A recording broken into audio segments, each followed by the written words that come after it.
इंतखाबी schedule आज ही जारी करने के अदालती हुक्म पर इलेक्शन कमीशन ऑफ पाकिस्तान में इजलास कुछ देर में शुरू हो जाएगा। चीफ इलेक्शन कमिश्नर समेत तमाम अफसरान भी इलेक्शन कमीशन के दफ्तर में पहुंच चुके हैं। इलेक्शन कमीशन के तमाम अमले को तलब कर लिया गया है। सहाफियों से गैर रस्मी बातचीत में चीफ इलेक्शन कमिश्नर ने कहा कि 8 फरवरी इलेक्शन के लिए शेड्यूल तैयार है। आपको बताएं कि इंतखाबी शेड्यूल आज ही जारी करने के अदालती हुक्म पर इलेक्शन कमीशन में इजलास कुछ देर में शुरू हो जाएगा। चीफ इलेक्शन कमिश्नर समेत तमाम अफसरान भी इलेक्शन कमीशन के दफ्तर पहुंच गए। इलेक्शन कमीशन के तमाम अमले को भी तलब कर लिया गया है। सहाफियों से गैर रस्मी गुफ्तगू में चीफ इलेक्शन कमिश्नर का कहना था कि 8 फरवरी इलेक्शन के लिए शेड्यूल तैयार है। आपको अपडेट कर रहे हैं इस हवाले से कि इंतखाबी शेड्यूल आज ही जारी करने के अदालती हुक्म पर इलेक्शन कमीशन में इजलास कुछ देर में शुरू हो जाएगा। चीफ इलेक्शन कमिश्नर समेत तमाम अफसरान भी इलेक्शन कमीशन के दफ्तर पहुंच गए। इलेक्शन कमीशन के तमाम अमले को भी तलब कर लिया गया है। सहाफियों से गैर रस्मी गुफ्तगू में चीफ इलेक्शन कमिश्नर का कहना था कि 8 फरवरी इलेक्शन के लिए शेड्यूल तैयार है। मजीद बात करते हैं डॉन न्यूज के नुमाइंदे इरफान सदुजई से। इरफान, बताइएगा इस इजलास के अंदर क्या अहम फैसले होने जा रहे हैं? कितने फीसद चांसेस मौजूद हैं कि आज इलेक्शन शेड्यूल जो है वो जारी हो जाएगा? देखिए, 100% इम्कान है कि आज इलेक्शन शेड्यूल जारी हो जाएगा।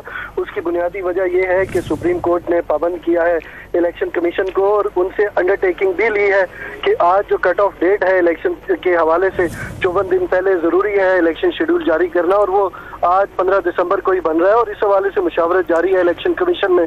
बहुत सारा काम इलेक्शन शेड्यूल के ऊपर हो चुका है, बल्कि जो कहिए कि इलेक्शन शेड्यूल जो है वो बिल्कुल तैयार है और उसका ड्राफ्ट जो है वो आज नहीं लाए सुप्रीम कोर्ट में, लेकिन तकरीबन वो मुकम्मल है। इसमें कोई इतनी लंबी चौड़ी तैयारी की जरूरत नहीं होती, लेकिन फिर भी एक मुशावरती इजलास इस टाइम वहाँ पे जारी है और सुप्रीम कोर्ट के जो अहकामात हैं वो बिल्कुल वाज़ेह हैं कि आज ही शेड्यूल जारी करना है। और आज का मतलब ये है कि आज रात 12 बजे से पहले इलेक्शन कमीशन को शेड्यूल जारी करना होगा, जिसमें जो इंतखाबी प्रोसेस है वो सारा वाज़ेह होगा। कागजात नामजद की जमा करवाना, इसके अलावा जो कैंडिडेट्स ने कागजात वापस लेने हैं या इंतखाबी निशानात अलॉट होने हैं उनके ऊपर एतराज़ात हैं, और पोलिंग डे का अनाउंस करना है वो ऑलरेडी अनाउंस हो चुका है, लेकिन प्रोसेस का वो हिस्सा है, शेड्यूल का वो हिस्सा है। तो आज 12 बजे से पहले किसी भी वक्त इलेक्शन कमीशन ये शेड्यूल जारी कर सकता है। जी अच्छा इरफान, हम आपसे ये जानना चाह रहे हैं कि क्या ये ड्राफ्ट तैयार है इलेक्शन कमीशन ऑफ पाकिस्तान का, जिसकी अनाउंसमेंट अब से कुछ देर में मुमकिन तौर पर हो सकती है, और जैसे कि आपने कहा कि 12 बजे से पहले ही करनी है, तो हम तवक्को रखें कि अगले 2 घंटों में हो जाएगी?